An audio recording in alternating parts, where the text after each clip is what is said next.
Record is on. We are in session 26 of Old Testament survey for uh, Filipino leadership in Italy and the Philippines, and it's good to see everybody.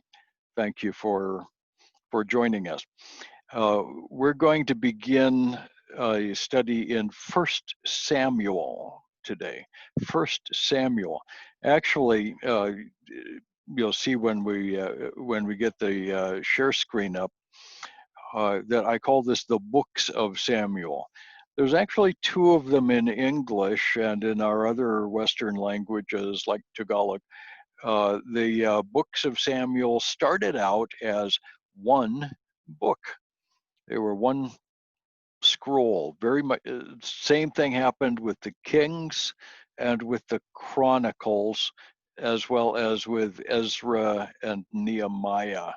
Those were originally one scroll, and when they were translated into Greek, Greek has vowels, and it made the manuscripts too long. So they cut the scrolls in half. So there is no necessary dividing point between 1 Samuel and 2 Samuel. They're in fact one long book. The books of the Samuels are anonymous. We don't have any real good clues who might have written the Samuels. They appear to have been written sometime during the time of Solomon, which would make sense. The books end with the life of David. We see the transition to Solomon in 1 Kings. So it's likely somebody during the time of Solomon, perhaps one of the prophets, but we don't know. It never says. Let's go on and get into it with the books of Samuel. What we're primarily looking at is the succession from the period of the judges through Samuel, who is kind of a judge prophet combination, to the first of the kings. That will be Saul, and then to the greatest of the kings, who is David. David is the key player, and we see him introduced in chapter 16 or so of 1 Samuel. And he is the major character throughout the rest of 1 Samuel and all the way into 2 Samuel. Sometimes the books of Samuel are called the accession narrative, as David accedes to the throne. And we see the story of how David comes to the throne. In biblical history, looking back, we can see that David is the key player, and the kingdom of Israel rose to its highest levels under David and Solomon. It was during that period that the greatest extent of political coverage, the greatest economy existed in the nation of Israel. It's during this time that Jerusalem was turned into a great capital city. Today, the Israelis rightly claim that Jerusalem has been the capital of Israel for 3,000 years. It's been there for a long time. The photograph that you see in the background of, let's get this share screen going. See if we can make this happen. Okay, is that happening correctly? No, it's not. I'm going to change that. I'm going to stop that and make it happen again. Okay, that's the one I want to share. All right, bingo. The picture that you see in the background of this slide is Jerusalem. That's the Dome of the Rock. I'm shooting this from the south side of Jerusalem. You can see that Jerusalem is surrounded by mountains. Off to the right is a mountainous area that's going to be called Nob. We'll see that the Ark of the Covenant appears to have been up there for a little while. In the distance off to the left behind the Dome of the Rock is the area called Nebi Samuel, the prophet Samuel mountain. That's Ramoth in biblical times. And then here in the middle distance, that's the old city of Jerusalem. On the right-hand side, you can see the city of David kind of pokes toward me until all the way to the bottom of the slide is the very south end of the ancient city of David, which was the original Jebusite city of Jerusalem that David conquered from the Amorite, Jebusite precursors. And it has been Israel's capital ever since those days. The domes in the background sit on top of the Temple Mount. The one to the left that looks kind of golden is actually aluminum with a gold anodized surface. That's the Dome of the Rock put up by the Muslims. It's a mosque. The lead dome to the right is the Al-Aqsa Mosque. That was built in the 700s by the Muslims to commemorate the mythical night journey of Muhammad, who is said to have ridden on his magic horse to heaven and to the farthest mosque, which later Muslims decided had to be in Jerusalem.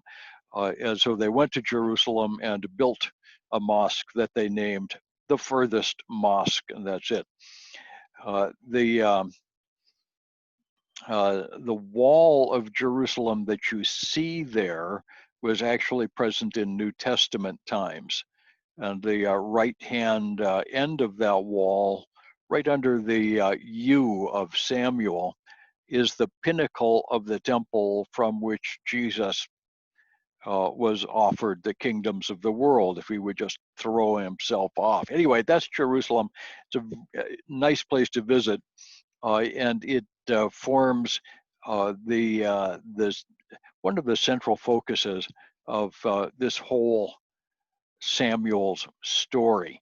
So a little bit of introduction, a little bit of authorship. We don't know who wrote it, and we don't know exactly when, and the rest of it doesn't matter. Let's go on to the second slide. The historical settings are as difficult as anything else. Jephthah and Samson are two of the last of the judges. We think Jephthah probably did his exploits around 1100. Samson has about a 20-some year spread here down to around 1084.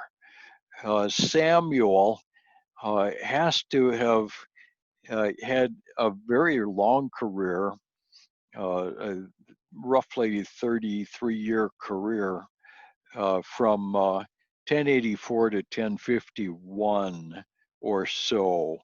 The dates for the kings get more and more accurate as we go along. Saul's opening date gets a question mark. So we traditionally say 1051, 1050 BC, because that makes it around 40 years. And there are later traditions that put each of the kings at 40 years. That seems a little too pat. And the fact is the text of Samuel is uncertain as to the date that Saul picked up the rule. So it might have been quite a bit later. We know that David began to rule in about 1011, 1010. The traditional date is 1010. He reigned for 40 years down to 971. Solomon began in 971, 970. And we're really pretty close. We're probably within 6 months on any of the dates of the kings, but this gives us an idea. This is roughly 3,000 years ago, so there's a whole lot of history going on. When we look at that old city of Jerusalem, this photograph in the background actually includes almost 5,000 years of history. It's one of the older continuously occupied places on the whole planet. And very interesting. Now, religiously, things were at a very low state. Eli and his sons are not a happy story. As we get into that whole story, we see that Eli the high priest really was not a particularly godly man. He was okay, but he really didn't know much. His sons were worthless fellows, and his eldest son would have become the Aaronic high priest, and it just wasn't going to happen. So Eli, the high priest, not a good guy. We can see, as with Hannah and her husband, Benjamite by the name of Elkanah. Elkanah and Hannah are the parents of Samuel. They are a part of what we would call the remnant of Israel. The remnant of Israel, let's see if I'm still showing. Oh, yeah. If we draw two circles, a great big circle and a small circle, the small circle is the remnant. All of Israel is this big circle, and there's always in the middle of Israel a small circle of those who are the remnant. They're the righteous ones. There were times when the remnant was larger, and other times when the remnant becomes very small. But the remnant never entirely disappeared. And that's true to the present day. There are always within Israel, there have been some who have been godly people, keeping the feast, worshiping sincerely, doing by faith those things that God requires. The parents of Samuel were people like that, and they were definitely a minority. They've always been a minority, and that's true of Christianity as well.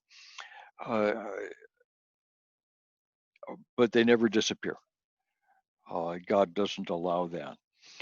Politically, things are changing. I mentioned that Samuel is kind of a judge and kind of a prophet, kind of a priest.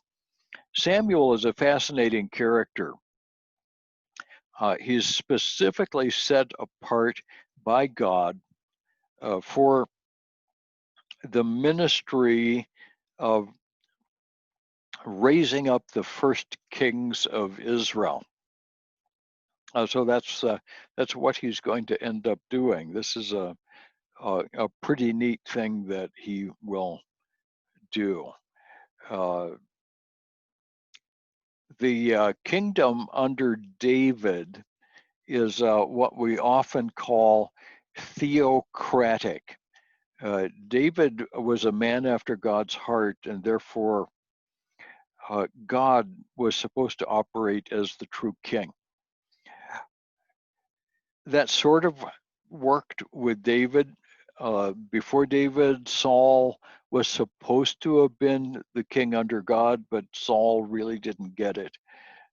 Saul was never a particularly sincere believer.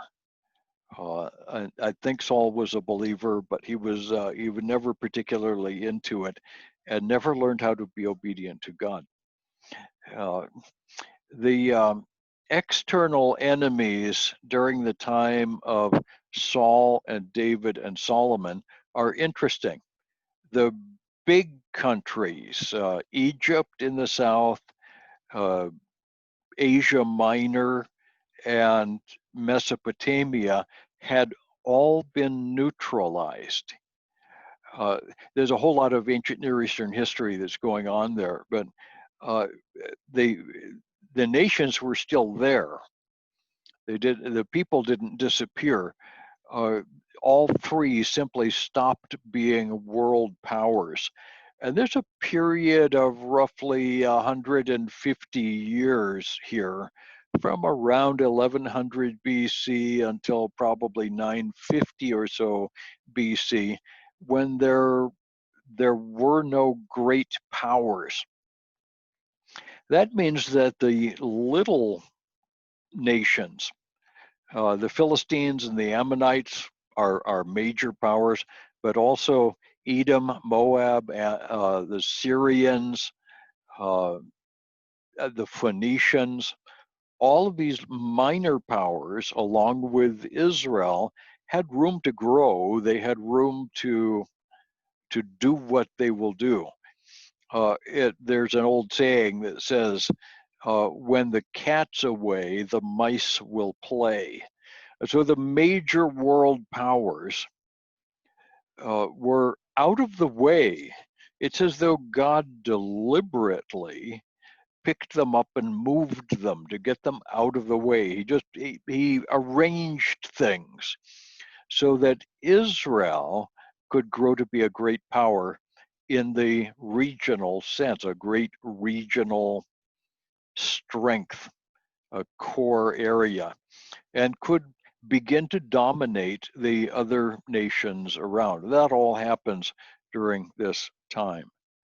The purpose of the books of Samuel and the theme of the books is the establishment of the kingdom of Israel, progressing from a loosely connected group of Hebrew tribes living in a kind of anarchy during the time of the judges to the solidified kingdom under David. And as I mentioned before, this is sometimes called the accession narrative, or sometimes the succession narrative. One king succeeds another. The underlying theme of the books of Samuel is the kingship of Yahweh. There is, in fact, a king in Israel. All during the time of the judges and into the time of the kings. That king in Israel is God himself. And as long as the kings of Israel remembered that, things went fairly well. When they forgot, then things stopped going well at all. The outline of 1 Samuel is pretty straightforward. We see the rise and rule of Samuel in 8 chapters, the rise and rule of Saul, 9 through 15, then the second half of the book, the rise and the early part of the rule of David in 16 through 31. All of 2 Samuel is about David. So we'll start out with Samuel and his rise and rule. I'm going to try to get all through Samuel and Saul today. So at least through chapter 15, we may get a little further. The history of this section is complex. There's a lot of really interesting and important problems for interpreters to solve in the Samuel narrative. The text of 1st and 2nd Samuel is difficult. That's a nice way of saying that we actually don't know exactly what's going on with the text in 1st and 2nd Samuel. Often the Septuagint is better for us, but I won't get into much of that. I'll kind of give you my conclusions on a lot of this, and without mentioning the critics at all. So what's Samuel about? Samuel is the last of the judges, the first of the prophets. Samuel does at least some minor miracles that set him apart as a prophet. In the Bible, we speak of the signs of the prophets, and that's what the miracles are. The miracles give the authentication of the prophets. The really great miracles were done by Moses and Joshua at the establishment of the nation. And then again, later, we're going to see another great round of miracles under Elijah and Elisha. But Samuel gets his share. There's not a lot, and I won't be pointing them out. But Samuel has the ability to predict the future, the ability to be accurate in his reporting of the words of God, and he is authenticated by minor Class A miracles. He calls down fire and that sort of thing. He's an effective prophet. Samuel shows up here at the most important turning point in Israelite history. Jeremiah 15:1 classifies Samuel along with Moses as a true man of God. And his purpose was to prepare Israel for a king. Now, I find that ironic because it's obvious in reading the book that Samuel himself didn't think that the king was the best way to go for Israel. He believed that the people ought to be ruled individually by their personal relationship to God. And all of us today would have to agree that that's the ideal. The reason a king was necessary in Israel is the same reason that human government is necessary in the world today. If all men were angels, there would be no need for government. But some men in every era and in every culture are going to insist on breaking the laws of God. And so human government is necessary to punish the lawbreakers and to restore order in society. This is why I'm not one of those modern liberals who believes that we can do without government. I could never live with an anarchy because I know the nature of man. And if it is possible to do evil, there will be some who choose that. And human government will always have a place of fixing that. Samuel understood that. He was in favor of the theocratic ideal. He believed that the people of Israel ought to find a way to simply obey God as individuals. Perhaps he knew that that was never going to be possible, but that was his argument. He argues against the king, and we'll get to that. First couple of chapters of Samuel take us into the birth of Samuel. Now, it's a kind of a miraculous birth. Again, we have the barren mother. This This is a recurring theme in the Old Testament. Uh, Abraham and Sarah, and later on you see Samson's mom. You see the barren mother. Here we have the story of Hannah and Elkanah, which is of course, this remnant of Israel. These are good people. There was a certain man of Ramathiah Zophim of the hill country of Ephraim, whose name was Elkanah, son of Jeroham, son of Elihu, so on and so forth. He had two wives, which is interesting because it's not a very functional family. And the two wives of Elhannah or Elkanah were at each other's throats a lot, as you can imagine, as anyone can imagine who's married.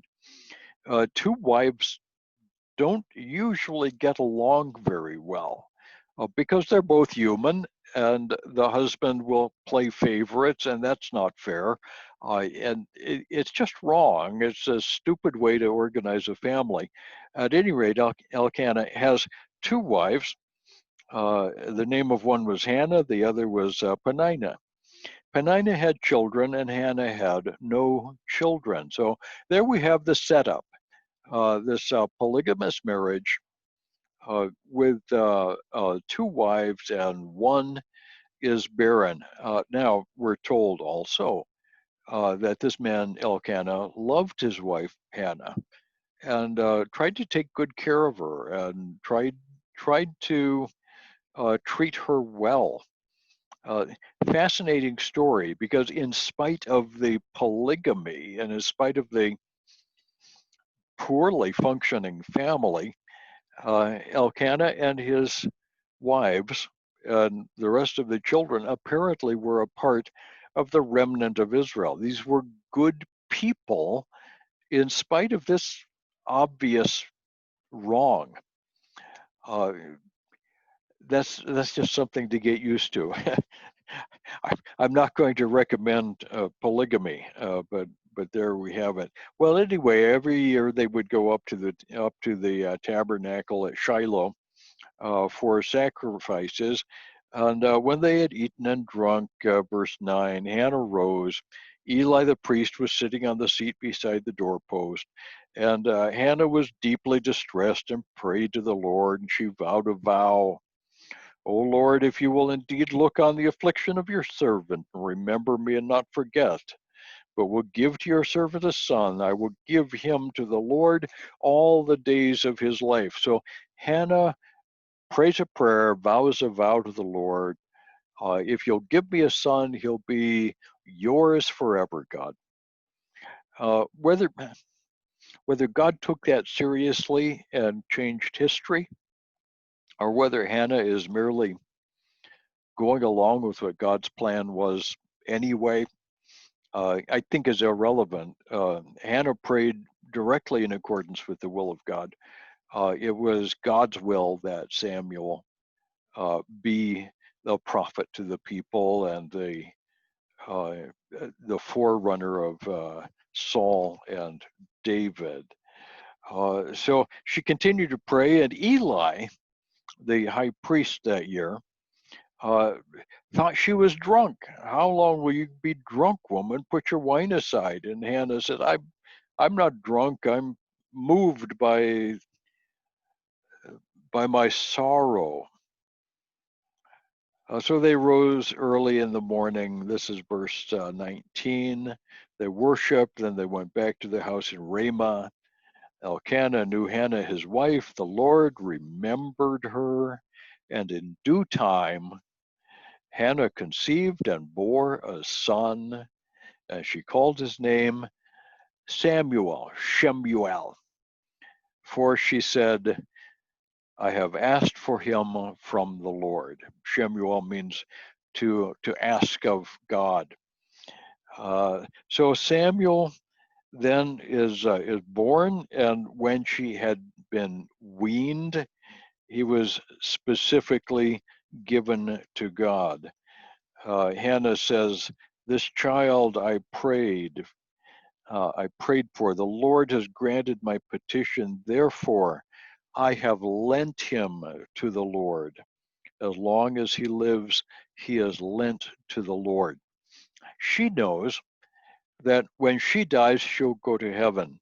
And eventually, Samuel, after his lifetime of ministry, will go to heaven, and they'll be together. Their fellowship will be unimpeded throughout eternity. What a beautiful picture. So, in the meantime, throughout Samuel's life, however many years that will be, he is given to God as a minister. All right. Hannah's prayer is in chapter 2. And this again is an old piece of poetry. And it's very similar to some things we find in the Psalms. I'll be later on showing you a chunk of Psalm 113 that I just love, that quotes a chunk of Hannah. So Hannah prayed, she says, my heart exults in the Lord, my horn is exalted in the Lord. Verse 2, there is none holy like the Lord. There is none beside you. There is no rock like our God. Talk no more so very proudly. Let not arrogance come from your mouth, for the Lord is a God of knowledge, and by him actions are weighed. What to say here? There's a lot going on. My bottom line is that Hannah, one, has a very good education. She seems to understand quite well who God is, what God is like, what his character is like. She understands the ground of truth, which is the underlying created reality. Hannah is using language that betrays a very sound philosophical understanding of God's truth. Things are true or false based on the relationship to the underlying character of God himself.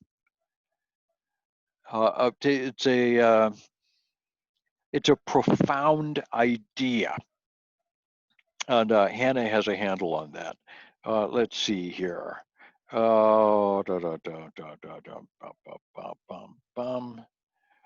Okay, verse 6. The Lord kills and brings to life. He brings down to Sheol and he rises up. In God is life itself. God is the key to life and death. He is the giver of life. The Lord makes poor and he makes rich. He brings low and he exalts. He raises up the poor from the dust and lifts the needy from the ash heap. The essence of salvation is God's willingness to reach down and to lift up. That's the whole point. God doesn't welcome us into heaven when we've climbed tooth and nail up the hill from hell. God welcomes us to heaven because he has reached down to lift us up. Salvation is an act of God, not a reward for being good. He raises up the poor to make them sit with princes and inherit a seat of honor, for the pillars of the earth are the Lord's. Okay, well, that's all good. The end of chapter 2 tells us that Eli's sons are worthless men. We see this in chapter 2. Eli's sons were worthless men. They didn't know the Lord. Interesting that the essence of worthlessness is not knowing the Lord. That's how it's defined. These men took bribes. They stole from the offering. They were worthless. And Eli rebuked his sons, but nothing really changed. At the end of chapter 2, here in verse 26, the boy Samuel continued to grow both in stature and in fervor with the Lord. And Samuel was ministering before the Lord during this time. He was there. Eli's sons were not much value, but Samuel, given to the Lord from the time he was just a toddler, uh, served the Lord in a miniature linen ephod, whatever that is, and Eli brought him up there in the tabernacle. In the end of chapter 2, a man of God came to Eli, and essentially we're going to see the sons of Eli, Hophni and Phinehas, condemned. They will end up dead at the first battle with the Philistines that we see in chapter 4. Chapter 3, the boy Samuel is called. He was ministering to the Lord in the presence of Eli, and the word of the Lord was rare in those days. There was no frequent vision. Yeah, that's a foreshadowing of what's going to happen in the rest of this chapter. The point seems to be that during the days of Eli, vision and prophecy do not seem to have been a common occurrence. The words from God were rare. Now, it would be interesting to know what words might have come through. I've always wondered. Rare doesn't mean non-existent. It would be nice to know who said what. Apparently, there were prophets around, but not many, and they were few and far between. And it was at that time that Eli, whose eyesight had begun to grow dim, was lying down in his own place, and the lamp of God had not yet gone down. And Samuel was lying down in the temple where the ark of God was. Now, that's fascinating. It means he was there in the tabernacle, not the temple. Temple hadn't been built yet, but he was there in the tabernacle. And the place where the ark of God is, of course, the Holy of Holies. Some commentators have argued that Samuel was actually sleeping in the Holy of Holies, which seems a little crazy, but things were so debased that perhaps it may have been that way. At any rate, in verse 4, the Lord called Samuel, and Samuel woke up, ran to Eli, and said, "Here I am, you called." And Eli said, "No, I didn't. Go lie down." The Lord called a second time, "Samuel." And Samuel rose and said, "Here I am, Eli, you called?" He said, "No, I didn't call you. Go lie down." The third time the Lord called Samuel, it finally gets through to Eli that the Lord is calling Samuel. That's kind of a funny story. And Eli says, "You need to go back, Samuel. It's not me calling you. Apparently, the Lord is trying to get through to you. So next time he calls, you answer." So this time the Lord called, and Samuel said, "Speak, your servant hears." And the Lord said to Samuel, "Behold," this is verse 11 of chapter 3. "Behold, I'm about to do a thing in Israel at which the ears of everyone who hears it will tingle. On that day, I will fulfill against Eli all that I have spoken concerning his house from beginning to end. I declare to him that I'm about to punish his house forever for the iniquity that he knew, because his sons are blaspheming God and he didn't restrain them." It's a fairly harsh judgment on Eli, but the high priest has a high standard to meet. Okay, so Samuel lay until morning. Then he opened the doors of the house of the Lord, and Samuel was afraid to tell the vision to Eli, but Eli insisted. Samuel told him what the Lord had said. Uh, Eli is mature enough to say, "It is of the Lord. Let him do what seems good to him." There we have it. So Samuel grew.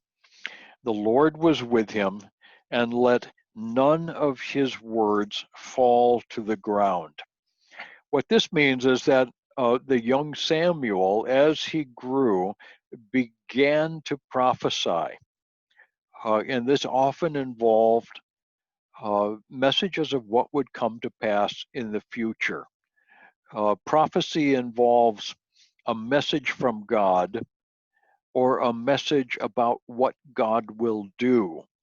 And often there's a future element, and it doesn't have to be very far in the future for it uh, to be a confirmation of the power of the prophet.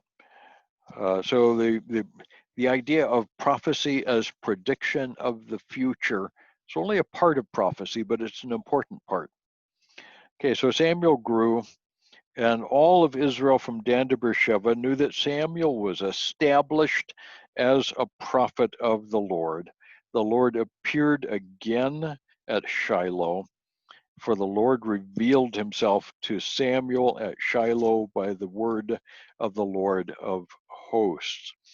Chapter 4 takes us into uh, the long story. We get 4, 5, 6, and 7 as the story of the Philistines and the Ark of the Covenant. That is kind of funny.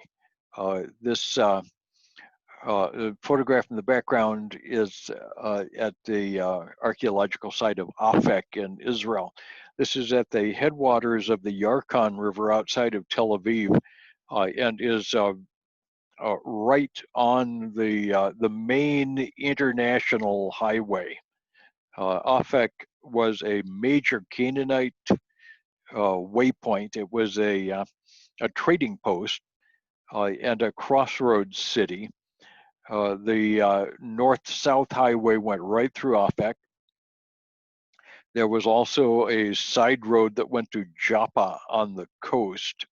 Joppa is on the south side of Tel Aviv in modern Israel.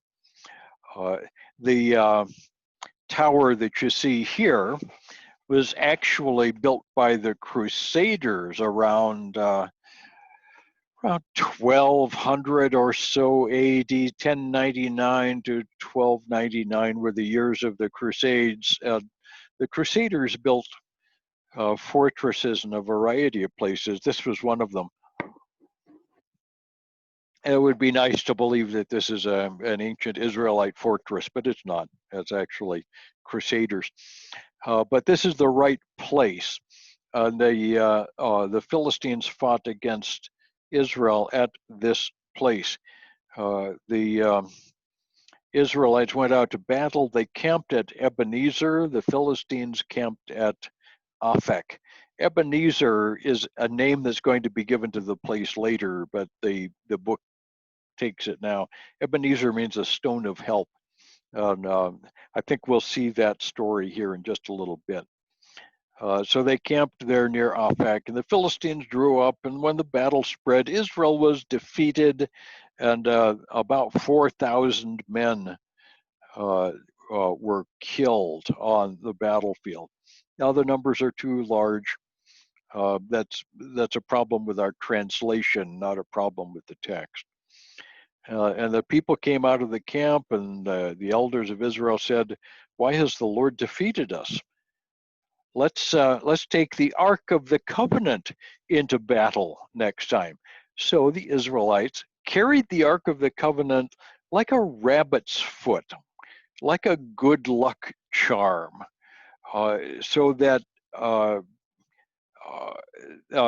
maybe they would have good luck going up against the Philistines. The men of Israel obviously didn't know what the Ark of the Covenant was for. Well, they went into battle and were defeated again.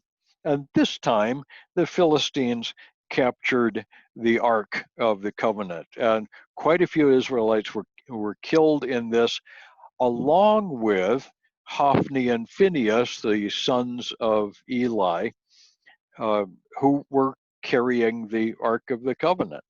The Philistines run off with the Ark, and the survivors run back and they tell Eli, your sons have been killed. Eli dies on the spot, and that is all over.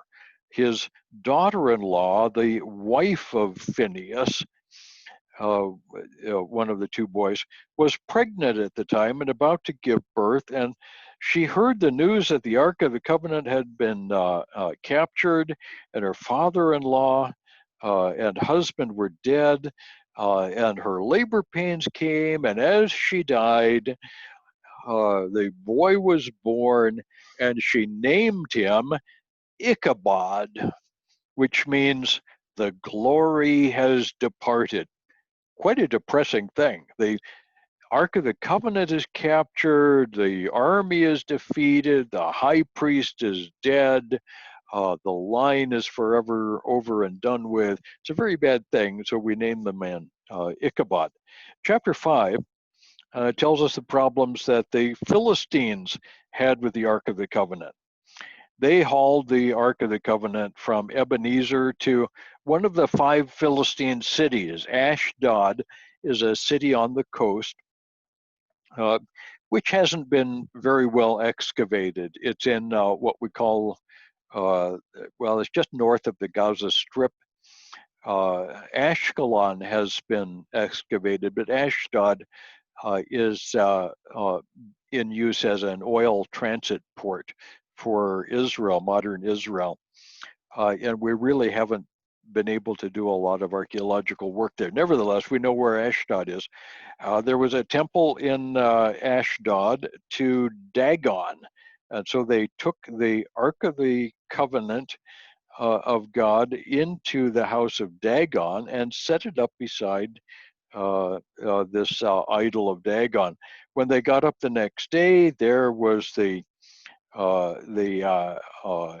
idol of Dagon had fallen on its face before the Ark of God. So they set it back up. The next morning, it had fallen down again, and the head and both hands had broken off and had rolled across the floor. Very stupid thing. You would think that the Philistines would notice the they would notice the irony here. They're worshiping a block of stone that has fallen down and broken at the feet of the Ark of God. It seems that that would make some sense to them, but it doesn't seem to get through to them. At any rate, the hand of the Lord was heavy against them. They were terrified and afflicted with tumors, both Ashdod and its territory. When the men of Ashdod saw how things were, they said, the Ark of God must not remain here. And so they moved it. They took it up the road as far as Gath.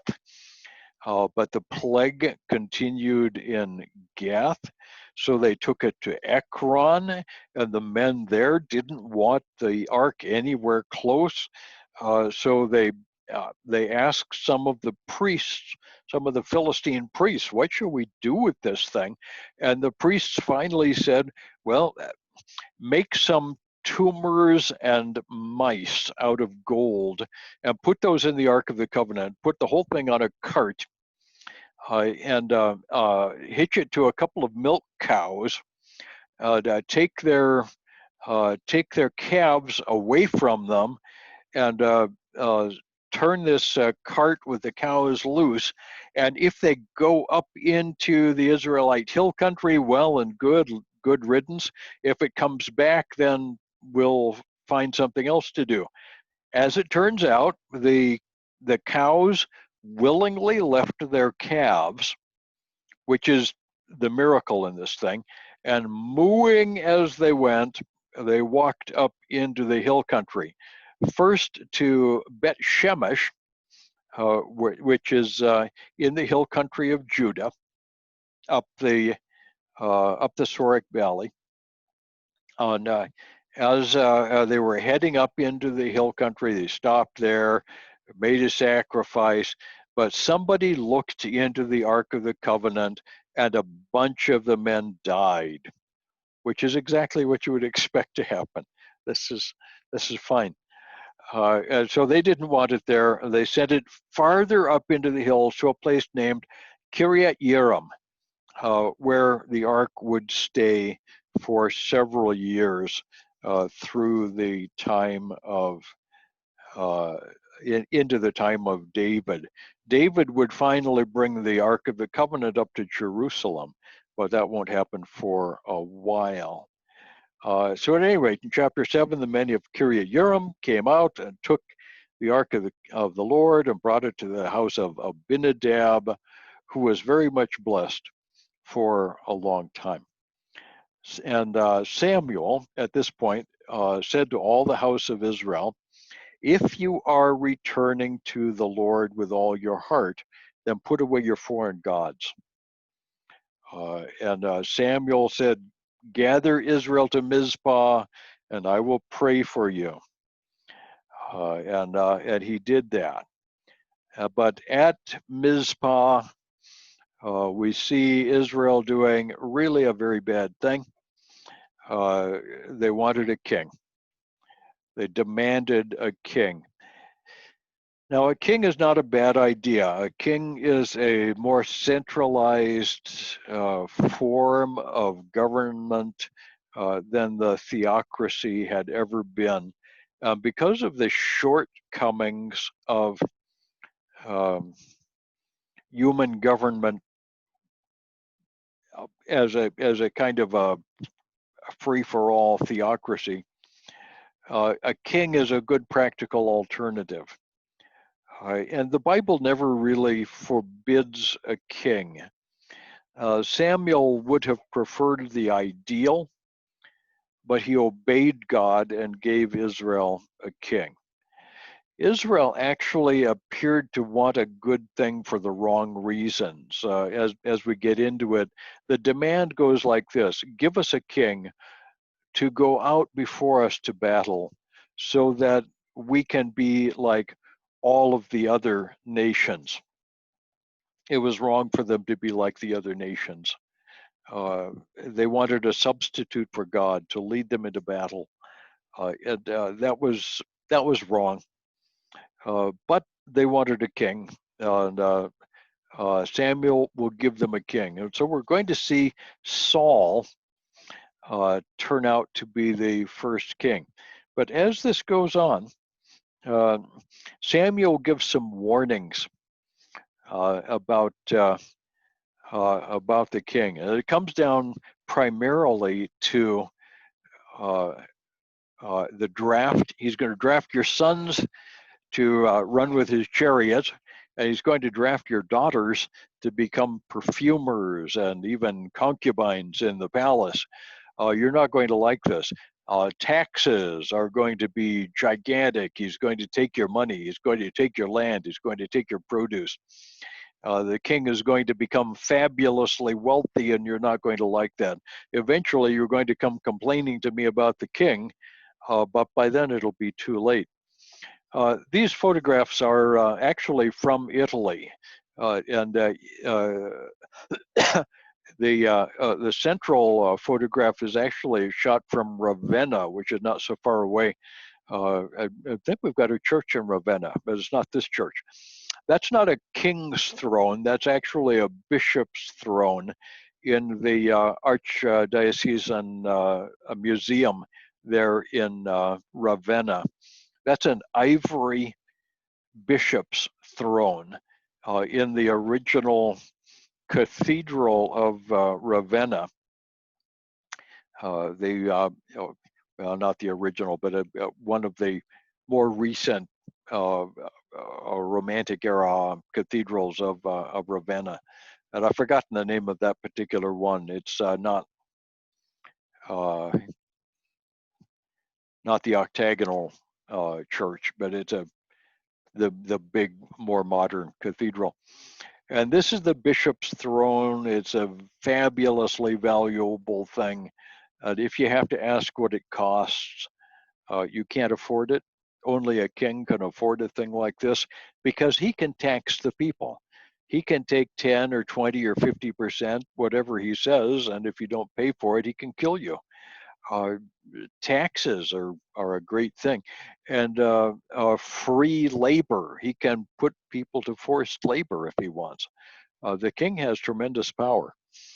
The thing in the back of this is also in Ravenna. This is the tomb of a medieval king, early medieval king by the name of Theodoric, quite the evil character, who was hated so widely that he built a tomb that he thought nobody would ever be able to break into. But of course, the tomb robbers got in and took everything good, and what's left is there.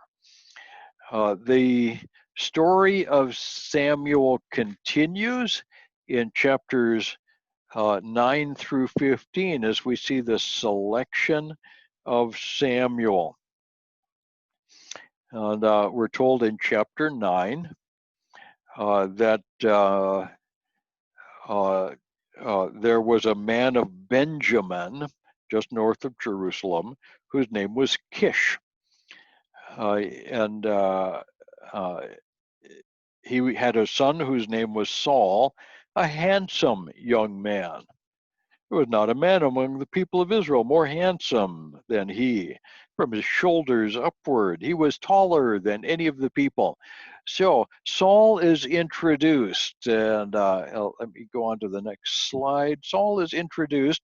He's a man with great potential, and he's going to have a meeting with Samuel here very shortly. And let's see here. Saul's father sent Saul looking for some donkeys, and that's the point where Saul is going to find Samuel. There's a man who knew where the donkeys might be, but he says there's a man of God in this city, and he might know where those donkeys are. And so Saul and his servant went to find him, and there they ran into it. And Samuel at this time is told by God that about this time, Saul came and the Lord revealed to Samuel in verse 15, tomorrow about this time I will send you to a man from Benjamin. You will anoint him to be the prince over my people Israel. He shall save my people from the hand of the Philistines. So I want you to understand something here, that Saul was foreknown. In the providence of God, God was preparing to work in Israel by the hand of King Saul. So Saul is not an unknown. He is not an evil man. I believe Saul is himself a child of God. He's a believer. He was never particularly mature. But Saul is not rejected from the kingship of Israel because he's an unbeliever. He's rejected because of disobedience. He's going to lose the blessing of being king, but he doesn't lose his salvation. Those who argue that Saul lost his salvation are arguing on different points than we have in the scripture. So here is Saul. He's going to be anointed in chapter 10. Samuel comes to Saul. He took a flask of oil and anointed him.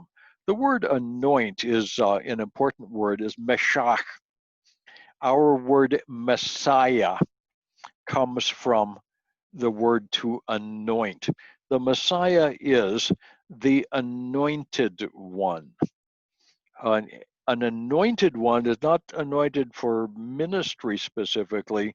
but even more specifically for the kingship. Only kings are anointed in the Old Testament. Prophets and priests and others are not anointed in the same way. We see some other things anointed. Sometimes holy objects are anointed as a part of their setting apart for ministry.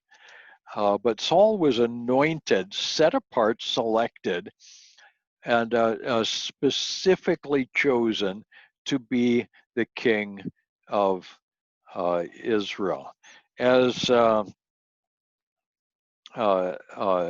Samuel brought the tribes of Benjamin nearby, and Samuel eventually chose or demonstrated to the people that this is the one. Saul is chosen by lot. So Saul went to his home at Gibeah, and not everybody was happy about that, but Saul was chosen by God to be the first king of Israel. And this is all going to happen. In chapter 11, we see the confirmation of Saul as king by his first victory in battle. And this is going to take place over the Ammonites. This photograph is taken actually in modern Jordan, in the Ammonite country. The city of Jabesh Gilead had been besieged by the Ammonites. The Ammonites never gave up. We talked about the Ammonites back in the time of the judges. They continue to be a problem. Jephthah never defeated the Ammonites. He managed to hold them off for a while, but he never defeated them. That still had to be done. The Ammonites will be defeated at Jabesh Gilead, but they'll be back. David will eventually have to fight for the Ammonites. And Saul was coming up, and Saul said, "What's wrong with the people that they're weeping?" This is 11 and verse 6. And the Spirit of God rushed upon Saul when he heard these words, and his anger was greatly kindled. He took a yoke of oxen, cut them to pieces, sent them through the territory of Israel, and he gathered up 30,000 men from Judah and 300,000 from Israel, and they went into the midst of the Ammonite camp and killed them all. Those who survived were scattered, and the kingdom is thus renewed, at least on the eastern borders. And the people said to Samuel, "Who is it that said, 'Shall Saul reign over us?'" There'd been some who had doubted, and Saul said, "Oh, leave them alone. Not a man shall be put to death." And so Saul became the confirmed king of Israel, or at least of the northern part of Israel. At least some men of Judah are involved here, but it's going to be a northern thing. Samuel's farewell address is given in chapter 12. I like verse 14 and 15. "If you will fear the Lord and serve him and obey his voice and not rebel against the commandment of the Lord, and if you and the king who reigns over you will follow the Lord your God, it will be well. But if you will not obey the voice of the Lord, but rebel against the commandment of the Lord, then the hand of the Lord will be against you and your king." So there's a final address of Samuel. Chapters 13, 14, and 15, we see the mistakes that Saul makes. Saul lived for 1 year and then became king. And when he had reigned for 2 years over Israel, Saul chose 3,000 men of Israel, 2,000 with Saul at Michmash, and 1,000 with Jonathan. This is a very difficult verse. That's our there's a heavy textual problem that goes back all the way to the Hebrew text. The Septuagint is not much help here. We honestly don't know what to do. The New Testament in Stephen's speech in the book of Acts makes this 40 years rather than 1 year. So it's easier. Saul was 40 years old and he reigned for 40 years. That makes better sense. But the Hebrew text is a bit of a problem. Just that note. Here in chapter 13, we see a battle that takes place at Michmash. Michmash is not this spot, but it's like this. In the central hill country of Israel, a pass is the high place between two wadis, between two canyons. The Michmash was a pass where it was easy enough to get through. And the Philistines blocked that and set up their camp there. Saul fought the Philistines at Michmash, but there were too many Philistines. The men began to be beaten. Samuel apparently said, "Wait for me to get there, and I'll do a sacrifice." And Saul uh, uh, refused to wait for Samuel. Just did the sacrifice to keep the men from running away. Immediately after the sacrifice was finished, here comes Samuel. And Samuel said, "You've done foolishly. You should have kept the commandment of the Lord, which was to wait for me. And if you had, the Lord would have established your kingdom forever. But now your kingdom will not continue." This is a very minor error, frankly. It's a bit of impatience here at Gilgal, getting ready for the battle at Michmash. And Saul is going to end up losing the kingdom because of this. Chapter 14, the battle goes on anyway. We see Jonathan's attack on the camp at Michmash. He apparently ran up a hill to attack the Philistines at Michmash with his armor bearer. What a fun thing. The battle got very general at this time, and Jonathan was beating Philistines. Saul made a command that nobody can eat anything until I'm avenged of my enemies. And Jonathan, who hadn't heard the command, had some honey along the way, and he ended up,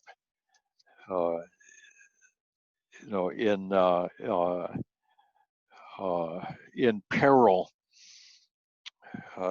He had to try to fulfill his promise to God to kill his own son, but the people insisted that Saul not go through with it.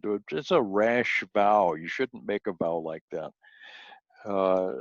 Saul continued to fight Israel's enemies all during his lifetime. In chapter 15, we see the second account of Saul's obedience. This is during a battle a campaign against the Amalekites. The Amalekites were camel nomads of the south. They're apparently Ishmaelites. They are the forerunners of the modern Bedouin. These particular camels are overlooking the city of Beersheba, which you can see just barely way in the background. The Lord's command was all of the Amalekites are to be put to death. So Saul went out, went to war against the Amalekites, and beat the Amalekites. But instead of killing everybody and destroying all the stuff, Saul kept the king alive, a fellow by the name of Agag. He kept the best of the sheep and donkeys and cattle, and brought things back. And as he was coming together after the battle, here comes Samuel. And Saul says, "Greetings, Samuel. It's nice to see you. Surely I have done all that the Lord commanded me. I've been completely obedient." And Samuel looked at this, and here's King Agag, and he's walking past. He's got a little tag on saying, "Hi, call me King Agag." He reaches out his hand. "Samuel, I've heard so much about you. I'm King Agag. Nice to meet you." And meanwhile, he's surrounded by these sheep, and the cows are mooing. And Samuel looks around at King Agag and at the cows. He said, "If you have been obedient, Saul, what is all this baaing of sheep and mooing of cattle that I hear?" Instead of repenting there and then, Saul began to make excuses. Saul says, "Oh, the cows, of course, the cows. Those are for a sacrifice. We were planning a really big party right afterwards. Big party, big festival. Samuel, you're invited. Would you like to stay? There'll be plenty of burgers and maybe some lamb chops." Saul the whole time is doing a slow burn. He says, "Has the Lord as great delight in burnt offerings and sacrifices as in obeying the voice of the Lord? Behold, to obey is better than sacrifice, to listen than the fat of rams, for rebellion is as the sin of divination. Because you have rejected the word of the Lord, he has also rejected you." And at that point, Samuel returned to Ramah, and Saul went up to his house at Gibeah. And Samuel did not see Saul again the rest of his life. Samuel grieved over Saul, and the Lord regretted that he had made Saul the king of Israel. So a kind of a sad story.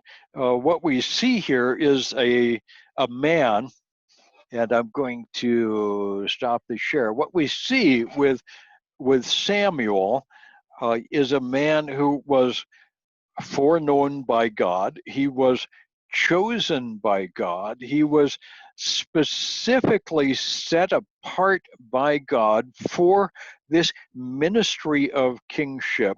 He was empowered by the Spirit of God, and yet he failed. Saul didn't lose his salvation. He lost his blessing. He lost the blessing of a relationship to God because he failed to be obedient to God. That's what the whole story is about. We're going to compare Saul with a man that Samuel here in this chapter calls a man after God's own heart. And in the end, we have to define the terms, what it means to be a man after God's own heart, because we're going to look at David's life. And David gets a great deal of attention in the Bible. He gets almost as much attention as Jesus does. There's a lot of chapters about David.